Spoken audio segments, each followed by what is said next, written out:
ಮುಂದೆ ಮೊಬೈಲ್ನ ಸಾಧಕ ಬಾಧಕಗಳ ಬಗ್ಗೆ ಚರ್ಚಿಸಲಿದ್ದಾರೆ ನಮ್ಮ ಶಾಲೆಯ ವಿದ್ಯಾರ್ಥಿಗಳು. ನಿರೂಪಣೆ ಮೂಕಾಂಬಿಕಾ. ಚರ್ಚೆಯಲ್ಲಿ ಭಾಗವಹಿಸುವವರು ಅನ್ವಿತಾ, ತನುಶ್ರೀ, ಅಕ್ಷತಾ. ಎಲ್ಲರಿಗೂ ನಮಸ್ಕಾರ.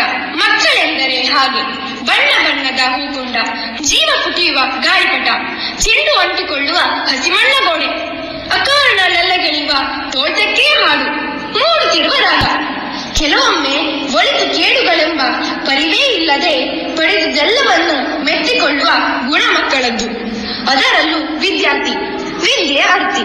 ತಾನು ನೋಡಿದ, ಕೇಳಿದ, ಅನುಭವಿಸಿದ ಪ್ರತಿಯೊಂದರಿಂದಲೂ ಏನನ್ನಾದರೂ ಕಲಿಯುವ ಹಂಬಲವುಳ್ಳವನೇ ವಿದ್ಯಾರ್ಥಿ. ಅಂತ ವಿದ್ಯಾರ್ಥಿಯ ಕೈಯಲ್ಲಿ ನವಯುಗದ ಅನನ್ಯ ಆವಿಷ್ಕಾರವಾದ ಮೊಬೈಲ್ ದೊರೆತರೆ ಪೂರಕವೇ ಮಾರಕವೇ ಎಂಬುದು ನಮ್ಮ ಮುಂದಿನ ಪ್ರಶ್ನೆ. ಇದರ ಕುರಿತು ಒಂದು ಸಣ್ಣ ಚರ್ಚೆ ಈಗ. 20ನೇ ಶತಮಾನದಲ್ಲಿ ಆವಿಷ್ಕಾರವಾಗಿ ಈಗ ವಿಶ್ವದ ಮೂಲೆ ಮೂಲೆಯನ್ನು ಆವರಿಸುವ ಮೊಬೈಲ್, ಅದರಲ್ಲೂ ಸ್ಮಾರ್ಟ್ಫೋನ್ ಇಡೀ ವಿಶ್ವವನ್ನೇ ಮುಷ್ಟಿಯಲ್ಲಿರಿಸಿದೆ.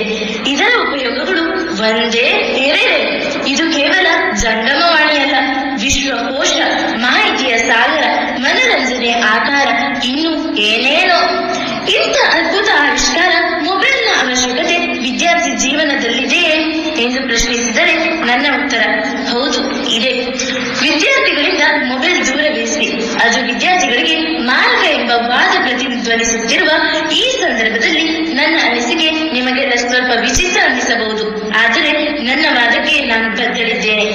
ಹೆಚ್ಚೇನು ಹಿಂದಲ್ಲ, ಕಳೆದ ಕೆಲವು ವರ್ಷಗಳಲ್ಲಿ ವಿದ್ಯಾರ್ಥಿಗಳಿಗೆ ತರಗತಿಗಳು, ಪಾಠಗಳು ಸಿಕ್ಕಿದೆ ಈ ಸ್ಮಾರ್ಟ್ ಫೋನ್ಗಳಿಂದಲೇ ಎಂಬುದಕ್ಕೆ ನಾವು ನೀವೆಲ್ಲ ಸಾಕ್ಷಿ. ಕೊರೋನಾ ಮಹಾಮಾರಿಯಿಂದ ವಿಶ್ವವೆಲ್ಲ ತತ್ತರಿಸಿದಾಗ, ಶಾಲಾ ಕಾಲೇಜುಗಳೆಲ್ಲ ಲಾಕ್ಡೌನ್ ಬಿಸಿಯಲ್ಲಿ ಬೇಯುತ್ತಿದ್ದಾಗ ವಿದ್ಯಾರ್ಥಿಗಳ ಕೈ ಹಿಡಿದಿದ್ದು ಇದೇ ಮೊಬೈಲ್. ಎಲ್ಲ ಶಾಲೆಗಳಲ್ಲಿಯೂ ತರಗತಿವಾರು ಗ್ರೂಪ್ಗಳನ್ನು ಮಾಡಿ ವಿದ್ಯಾರ್ಥಿಗಳಿಗೆ ವಿವಿಧ ಶೈಕ್ಷಣಿಕ ಆಪ್ಗಳ ಮೂಲಕ ಅಥವಾ ವಾಟ್ಸ್ಆಪ್ ಮೂಲಕ ನಿರಂತರ ತರಗತಿ ನಡೆಸುವಂತೆ ಸರ್ಕಾರವೇ ಆದೇಶ ಹೊರಡಿಸಿತ್ತು. ಪಾಠದ ಉದ್ದೇಶಕ್ಕಲ್ಲದಿದ್ದರೂ ಮಾಹಿತಿಯ ಹಂಚಿಕೆಗಾಗಿಯಾದರೂ ಈಗಲೂ ಆ ಗುಂಪುಗಳು ಚಾಲ್ತಿಯಲ್ಲಿವೆ. ಜೊತೆಗೆ ಶೈಕ್ಷಣಿಕ ವಿಚಾರಗಳ ಸರಬರಾಜು ಮೊಬೈಲ್ ಮೂಲಕವೇ ನಡೆಯುತ್ತಿದೆ ಎಂಬುದು ನಮ್ಮ ಮುಂದಿರುವ ಸತ್ಯ. ಹಾಗಾದರೆ ವಿದ್ಯಾರ್ಥಿಗಳಿಗೆ ಮೊಬೈಲ್ ಅವಶ್ಯಕ ಅಂದಾಯಿತಲ್ಲ. ಸರಿ, ಹಿಂದೆಲ್ಲ ಮೊಬೈಲ್ ಇಲ್ಲದೆಯೂ ಚೆನ್ನಾಗಿ ಶೈಕ್ಷಣಿಕ ಚಟುವಟಿಕೆಗಳು ನಡೆಯುತ್ತಿತ್ತು. ಈಗೇಕೆ ಮೊಬೈಲ್ ಎಂಬುದು ನಿಮ್ಮ ವಾದವಾದರೆ, ಹಿಂದೆ ಟೆಲಿಫೋನ್ ಇಲ್ಲದೆ ಮುಂದುವರಿದರೆ ವಿದ್ಯುತ್ ಶಕ್ತಿ ಇಲ್ಲದೆ ಜನಜೀವನ ಸರಾಗವಾಗಿ ನಡೆಯುತ್ತಿತ್ತು. ಅಸಾಧ್ಯವಲ್ಲ. ಹಾಗನ್ನ ಮಾತ್ರಕ್ಕೆ ಅದೆಲ್ಲವನ್ನು ಬಿಟ್ಟು ಬದುಕೋಣ ಎಂದರೆ ಅದು ನಮ್ಮ ಮೂರ್ಖತನವಾಗುತ್ತದೆ. ಹೀಗೆ ಮೊಬೈಲ್ನಿಂದ ವಿದ್ಯಾರ್ಥಿಗಳಿಗೆ ಅಗಾಧ ಉಪಯೋಗಗಳು ಇದೆ ಎಂಬುದು ನಮಗೆಲ್ಲ ತಿಳಿದ ವಿಚಾರ. ಅಂತ ಉಪಯುಕ್ತ ಸಾಧನವನ್ನು ದೂರವಿರಿಸಿ ಎನ್ನುವುದು ಎಂತಹ ವಾದ ಹೇಳಿ? ಅತ್ಯಂತ ಉಪಯುಕ್ತವಾದ ಆವಿಷ್ಕಾರದ ಉಪಯೋಗ ವಿದ್ಯಾರ್ಥಿಗಳು ಪಡೆಯಬೇಕು. ಮೊಬೈಲ್ ಮನುಕುಲಕ್ಕೆ ಬರ ಎಂಬುದು ಇವರ ವಾದ. ನೀವೇನಂತೀರಿ? ಎಲ್ಲ ಸರಿ, ಉಪಯೋಗ ಇದೆ, ಇಲ್ಲ ಅಂತಲ್ಲ. ಆದರೆ ಸೂಕ್ಷ್ಮವಾಗಿ ಗಮನಿಸಿ. ಇಂದು ಸಮಾಜದಲ್ಲಿ ಈ ಮೊಬೈಲ್ ಗೇಳಿನಿಂದ ಮಕ್ಕಳಿಗೆ ಯಾವೆಲ್ಲ ಆರೋಗ್ಯ ಸಮಸ್ಯೆಗಳು ಬಂದಿವೆ ಎಂದು. ದೈಹಿಕವಾಗಿ, ಮಾನಸಿಕವಾಗಿ ಮೊಬೈಲ್ ವಿದ್ಯಾರ್ಥಿಗಳನ್ನು ಕುಗ್ಗಿಸುತ್ತಿದೆ. ಓದುವ ಮಕ್ಕಳು ತಮ್ಮ ಗುರಿ ಮರೆತು ಮೊಬೈಲ್ ಗೇಳಿಗೆ ತುತ್ತಾಗುತ್ತಿದ್ದಾರೆ. ಹಲವಾರು ಅಪರಾಧಗಳಿಗೆ ಮೊಬೈಲ್ ಮೂಲ ಕಾರಣವಾಗಿದೆ. ಹಾಗಾದರೆ ನೀವೇ ಹೇಳಿ, ವಿದ್ಯಾರ್ಥಿಗಳಿಗೆ ಮೊಬೈಲ್ ಬರ ಹೇಗಾಗಿತ್ತು? ಒಪ್ಪಿಕೊಳ್ಳೋಣ, ಕಳೆದ ಕೆಲವು ವರ್ಷದಲ್ಲಿ ಕೊರೋನಾದಿಂದ ವಿಶ್ವವೆಲ್ಲ ತತ್ತರಿಸಿದಾಗ, ಶಾಲಾ ಕಾಲೇಜುಗಳು ಲಾಕ್ಡೌನ್ ಬಿಸಿಯಲ್ಲಿ ಬೇಯುತ್ತಿದ್ದಾಗ ಪಾಠ ಪ್ರವಚನ ನಡೆದಿದ್ದು ಮೊಬೈಲ್ನಿಂದಲೇ. ಒಪ್ಪಿಕೊಳ್ಳೋಣ, ಕಲಿಕೆಗೆ ಪೂರಕವಾಗಿರುವ ಅದೆಷ್ಟೋ ಮಾಹಿತಿಗಳು, ಮಾರ್ಗಗಳು, ಆಪ್ಗಳು ವಿದ್ಯಾರ್ಥಿಗಳಿಗೆ ದೊರಕುತ್ತಿರುವುದು ಮೊಬೈಲ್ನಿಂದಲೇ. ಒಪ್ಪಿಕೊಳ್ಳೋಣ, ಹಿಂದೆಲ್ಲ ಎಷ್ಟೋ ಕಷ್ಟಪಟ್ಟು ಪಡೆಯಬೇಕಾದ ಜ್ಞಾನ ಈಗ ಕೇವಲ ಬೆರಳ ಸ್ಪರ್ಶದಿಂದ ತೆರೆಯುವುದು ಸಾಧ್ಯವಾದದ್ದು ಕೂಡ ಈ ಮೊಬೈಲ್ನಿಂದಲೇ. ಒಪ್ಪಿಕೊಳ್ಳೋಣ, ಇವೆಲ್ಲವನ್ನು ಒಪ್ಪಿಕೊಳ್ಳೋಣ. ಆದರೆ ಹುತ್ತದೊಳಗೆ ಕೈ ಚಾಚೆ ಹಾಗೂ ಕಚ್ಚದಿರುವುದೇ ಮುದ್ದು ರಾಮ ಎಂಬಂತೆ ವಿದ್ಯಾರ್ಥಿಗಳ ಬದುಕನ್ನು ಭರವಸೆಯತ್ತ ಸಾಗಿಸುವ ಬದಲು ಅವರ ಉದ್ದೇಶವನ್ನು ವಿಕೇಂದ್ರೀಕರಿಸಿ ಹತ್ತಾರು ವ್ಯಸನಗಳಿಗೆ ನುಗ್ಗಿ ಅವರ ಭವಿಷ್ಯವನ್ನು ಕತ್ತಲಾಗಿಸುತ್ತಿರುವ ಈ ಮೊಬೈಲ್ ಬರ ಹೇಗಾದೀತು? ಗೆಲ್ಲಬೇಕಾದವರನ್ನು ಸೋಲಿಸುವ ಈ ಮೊಬೈಲ್ ಅವಶ್ಯಕತೆ ವಿದ್ಯಾರ್ಥಿಗಿದೆಯೇ? ಇಲ್ಲ, ಖಂಡಿತ ಇಲ್ಲ. ಬದುಕೋಣ, ನಾವು ಮೊದಲಂತೆ ಬದುಕೋಣ. ಗುರುಗಳಿಂದ ಪಡೆದು ಶಿಕ್ಷಣ, ಬಂಧುಗಳಿಂದ ಪಡೆದು ಸಾಂತ್ವನ, ಸುತ್ತ ಜಗಕ್ಕೆ ಮನವ ತೆರೆದು ಬದುಕೋಣ. ನಾವು ಮೊದಲಂತೆ ಬದುಕೋಣ, ಮೊಬೈಲ್ ಇಲ್ಲದೆ ನವಿರಾಗಿ ಬದುಕೋಣ ಎನ್ನುವುದು ನನ್ನ ಅಭಿಪ್ರಾಯ. ಸರಿ, ಹಾಗಾದರೆ ವಿದ್ಯಾರ್ಥಿಯ ದಿಶೆಯಲ್ಲಿ ಮೊಬೈಲ್ ಅಗತ್ಯತೆ ಇಲ್ಲ ಎಂಬುದು ಇವರ ವಾದ. ನೀವೇನಂತೀರಿ? ಗುರುಗಳನ್ನು ಅರಸುತ್ತಾ ಹೋಗಿ ವಿದ್ಯೆ ಕಲಿಯುವ ಸಾಧ್ಯತೆ ಹೋಗಿ ಒಂದೇ ಸೂರ್ಯನಡಿ ಕುರಿತು ಜ್ಞಾನ ವೃದ್ಧಿಸುವ ವ್ಯವಸ್ಥೆ ಪ್ರಾರಂಭವಾಯಿತು. ಇದೀಗ ವ್ಯವಸ್ಥೆ ಕೂಡ ಕಾಲಕ್ಕೆ ತಕ್ಕಂತೆ ಬದಲಾಗುತ್ತಿದೆ. ಸ್ಮಾರ್ಟ್ ಯುಗದಲ್ಲಿ ಸ್ಮಾರ್ಟ್ ಕಲಿಕೆಗೆ ಅವಕಾಶಗಳು ಹೆಚ್ಚಾಗುತ್ತಿದೆ. ಸ್ಮಾರ್ಟ್ ಫೋನ್ಗಳ ಬಳಕೆ ವಿದ್ಯಾರ್ಥಿಗಳಿಗೆ ಹೊಸ ಕಲಿಕಾ ವಿಧಾನಗಳನ್ನು ತೋರಿಸಿಕೊಡುತ್ತಿದೆ. ದೂರ ಶಿಕ್ಷಣದ ಒಂದು ರೂಪವಾದ ಕಲಿಕೆ ಅಥವಾ ಮೊಬೈಲ್ ಲರ್ನಿಂಗ್ ಯುಗವಿದು. ಈ ಕಲಿಕೆಯು ತರಗತಿಯ ವ್ಯವಸ್ಥೆಯನ್ನು ಮೀರಿಸಿ ವಿದ್ಯಾರ್ಥಿಗಳಿಗೆ ಸಾಮರ್ಥ್ಯ ಒದಗಿಸಿದೆ. ಮೊಬೈಲ್ ಲರ್ನಿಂಗ್ ಒಂದು ಹೆಜ್ಜೆ ಮುಂದೆ ಹೋಗಿ ವಿದ್ಯಾರ್ಥಿಗಳಿಗೆ ಇನ್ನು ಅನುಕೂಲತೆ ಒದಗಿಸಿದೆ.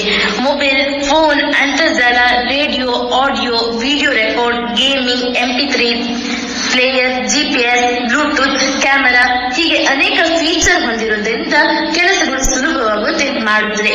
ಮೊಬೈಲ್ನಲ್ಲಿ ಸಿಗುವ ಆಪ್ಗಳು ಅದೆಷ್ಟೋ. ಮೊಬೈಲ್ನಲ್ಲಿ ಆಪ್ಗಳನ್ನು ಡೌನ್ಲೋಡ್ ಮಾಡುವುದು ಮನರಂಜನೆಗೆ ಮಾತ್ರ ಎಂದುಕೊಂಡಿದ್ದರೆ ಅದು ತಪ್ಪು. ವಿಶ್ವದ ಪ್ರತಿಯೊಂದು ಕ್ಷೇತ್ರಗಳ ಬಗ್ಗೆ ಆಪ್ ಲಭ್ಯವಿದೆ. ಮೊಬೈಲ್ ಆಧಾರಿತ ಕಲಿಕೆ ಇಂದಿನ ಯುವ ಜನತೆಯ ಅವಿಭಾಜ್ಯ ಅಂಗವಾಗಿರುವುದರಿಂದ ಸಾವಿರಾರು ಶೈಕ್ಷಣಿಕ ಆಪ್ಗಳು ಸಿದ್ಧವಾಗಿ ಬಿಟ್ಟಿವೆ. ಇವುಗಳ ವೈಯಕ್ತಿಕ ಕಲಿಕೆಗೆ ಸಾಕಷ್ಟು ಅವಕಾಶಗಳನ್ನು ಒದಗಿಸುತ್ತಿದೆ. ಮೆಮರೈಸ್, ಬೂಸು, ಇಡಿಎಕ್ಸ್ ಹೀಗೆ ಒಂದೇ ಎರಡೇ. ಒಪ್ಪಿಕೊಳ್ಳೋಣ, ಎಲ್ಲ ವೈಜ್ಞಾನಿಕ ಆವಿಷ್ಕಾರಗಳಂತೆ ಮೊಬೈಲ್ನಿಂದಲೂ ಹತ್ತಾರು ಬಾಧಕಗಳಿವೆ. ಸಾಮಾಜಿಕ ಜಾಲತಾಣಗಳಿಂದ ವಿದ್ಯಾರ್ಥಿಗಳ ಮಾನಸಿಕ ಆರೋಗ್ಯ ಏರುಪೇರಾಗುತ್ತದೆ. ಮೊಬೈಲ್ ವಿಡಿಯೋ ಗೇಮ್ಗಳು ವ್ಯಸನವಾಗಿ ವಿದ್ಯಾರ್ಥಿಗಳ ಮೆದುಳಿನ ಮೇಲೆ ನಕಾರಾತ್ಮಕವಾಗಿ ಪರಿಣಾಮವಾಗುತ್ತಿದೆ. ಮೊಬೈಲ್ ಮಕ್ಕಳನ್ನು ಸುತ್ತಲಿನ ವಾತಾವರಣದಿಂದ ದೂರವಿರಿಸುತ್ತಿದೆ. ಒಪ್ಪಿಕೊಳ್ಳೋಣ, ಇದೆಲ್ಲವನ್ನು ಒಪ್ಪಿಕೊಳ್ಳೋಣ. ತರಚು ಗಾಯವ ಕೆರೆದು ಕೊರತೆಯೊಂದನೆ ನೀನು ನೆನೆದು ಕೊರಗದಿರು. ಹಳೆಯ ಹಾದಿಯಲ್ಲಿ ನೀ ಹೆಜ್ಜೆಗಳು ಹುಡುಕದಿರು. ಹಸಿರು ಹೊದಿಕೆಯೊಳಗೆ ಹೊಸ ಗರ್ಭಕ್ಕಿದು ನಾಂದಿ ಎಂಬಂತೆ ಮೊಬೈಲ್ ಅನ್ನು ಸಮರ್ಪಕವಾಗಿ ಬಳಸುವ ಮಾರ್ಗದರ್ಶನ, ಪ್ರೇರಣೆ ವಿದ್ಯಾರ್ಥಿಗಳಿಗೆ ಪೋಷಕರಿಂದ ಮತ್ತು ಗುರುಜನಗಳಿಂದ ದೊರೆಯಬೇಕು. ಈ ಅದ್ಭುತ ಆವಿಷ್ಕಾರದ ಸದುಪಯೋಗ ಅದೆಷ್ಟೋ. ಅತ್ಯದ್ಭುತ ವ್ಯಕ್ತಿತ್ವದ ಸಾಧನೆಗೆ ಈ ಅದ್ಭುತ ಆವಿಷ್ಕಾರದ ಸದುಪಯೋಗ ಅದೆಷ್ಟೋ ಅತ್ಯದ್ಭುತ ವ್ಯಕ್ತಿತ್ವದ ಸಾಧನೆಗೆ ಪೂರಕವಾಗಿದೆಯೋ ಅದಕ್ಕೇಕೆ ನಾವು ತಡೆಯಾಗಬೇಕು? ತಡೆಯುವುದೇ ಆದರೆ ಅದರ ದುರುಪಯೋಗವನ್ನು ತಡೆಯೋಣ. ಹಾಗಾದರೆ ವಿದ್ಯಾರ್ಥಿಗಳ ಕೈಯಲ್ಲಿ ಮೊಬೈಲ್ ಇರಲಿ, ಅದನ್ನು ಸದುಪಯೋಗ ಪಡೆದುಕೊಳ್ಳುವ ಎಚ್ಚರದೊಂದಿಗಿರಲಿ, ಗುರು ಹಿರಿಯರ ಮಾರ್ಗದರ್ಶನ ಅವರೊಂದಿಗಿರಲಿ ಎಂಬುದು ನಮ್ಮ ಅಭಿಪ್ರಾಯ. ಧನ್ಯವಾದಗಳು ಗೆಳೆಯರೇ. ಪ್ರಹಸನ ಆಯಿತು, ಚರ್ಚೆ ಆಯಿತು. ಈಗ ಮೊಬೈಲ್ನ ದುಷ್ಪರಿಣಾಮದ ಬಗ್ಗೆ ಒಂದು ಭಾಷಣ ಕೇಳೋಣ. ನಮ್ಮ ಶಾಲೆಯ ವಿದ್ಯಾರ್ಥಿ ಅದ್ವಿತ್ ಧ್ವನಿಯಲ್ಲಿ. ನಮಸ್ಕಾರ ಕೇಳುಗರೆ, ನಾನೀಗ ಮೊಬೈಲ್ನ ದುಷ್ಪರಿಣಾಮದ ಬಗ್ಗೆ ಒಂದೆರಡು ಮಾತನಾಡಲಿದ್ದೇನೆ. ಇಂದಿನ ಕಾಲದಲ್ಲಿ ಮೊಬೈಲ್ ನಮ್ಮ ಜೀವನದ ಅವಿಭಾಜ್ಯ ಅಂಗವಾಗಿದೆ. ಸಂವಹನ, ಅಧ್ಯಯನ, ಮನರಂಜನೆ ಎಲ್ಲಕ್ಕೂ ಮೊಬೈಲ್ ಉಪಯೋಗಿಸುತ್ತೇವೆ. ಆದರೆ ಅತಿಯಾಗಿ ಮೊಬೈಲ್ ಬಳಸುವುದರಿಂದ ಹಲವು ದುಷ್ಪರಿಣಾಮಗಳು ಉಂಟಾಗುತ್ತವೆ. ಮೊಬೈಲ್ ಹೆಚ್ಚು ಸಮಯ ನೋಡುವುದರಿಂದ ಕಣ್ಣಿನ ಸಮಸ್ಯೆಗಳು ಬರುತ್ತವೆ. ದೀರ್ಘಕಾಲ ಬಳಕೆಯಿಂದ ತಲೆನೋವು, ಮಾನಸಿಕ ಒತ್ತಡ, ನಿದ್ರಾಹೀನತೆ ಉಂಟಾಗಬಹುದು. ಮಕ್ಕಳು ಮತ್ತು ವಿದ್ಯಾರ್ಥಿಗಳು ಆಟಗಳು ಹಾಗೂ ಸಾಮಾಜಿಕ ಜಾಲತಾಣಗಳಲ್ಲಿ ಹೆಚ್ಚು ಸಮಯ ಕಳೆಯುವುದರಿಂದ ಓದಿನಲ್ಲಿ ಗಮನ ಕುಂದುತ್ತದೆ. ಮೊಬೈಲ್ ಬಳಕೆಯ ಅತಿಯಾದ ಹವ್ಯಾಸದಿಂದ ಆರೋಗ್ಯ ಹಾನಿಯಾಗುತ್ತದೆ. ದೈಹಿಕ ಚಟುವಟಿಕೆ ಕಡಿಮೆಯಾಗುವುದರಿಂದ ದೇಹದ ತೂಕ ಹೆಚ್ಚುವುದು, ಬೆನ್ನು ಹಾಗೂ ಕುತ್ತಿಗೆ ನೋವು ಕಾಣಿಸಿಕೊಳ್ಳುವುದು.